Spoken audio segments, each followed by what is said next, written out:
રાજ્યકક્ષાના મંત્રી ઈશ્વરસિંહ પટેલના માતૃશ્રીની આજ રોજ યોજાયેલી પ્રાર્થના સભામાં નાયબ મુખ્યમંત્રી હર્ષ સંઘવી સહિતના આગેવાનો ઉપસ્થિત રહ્યા હતા।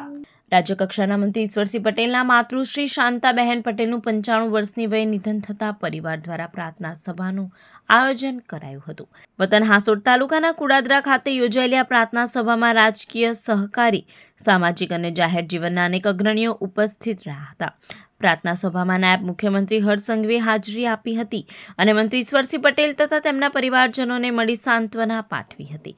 તેમણે સ્વર્ગસ્થ શાંતાબેન પટેલને ભાવભીની શ્રદ્ધાંજલિ અર્પણ કરી અને તેમના સેવાભાવપૂર્ણ જીવનને યાદ કર્યું હતું। આ પ્રસંગે રાજ્યના અનેક ધારાસભ્યો, રાજકીય આગેવાનો તેમજ સમાજના પ્રતિનિધિઓએ પણ ઉપસ્થિત રહી શ્રદ્ધાંજલિ અર્પણ કરી હતી। પ્રાર્થના સભા દરમિયાન પટેલ પરિવાર દ્વારા પર્યાવરણ સંરક્ષણનો સંદેશ આપતી અનોખી પહેલ કરાઈ હતી।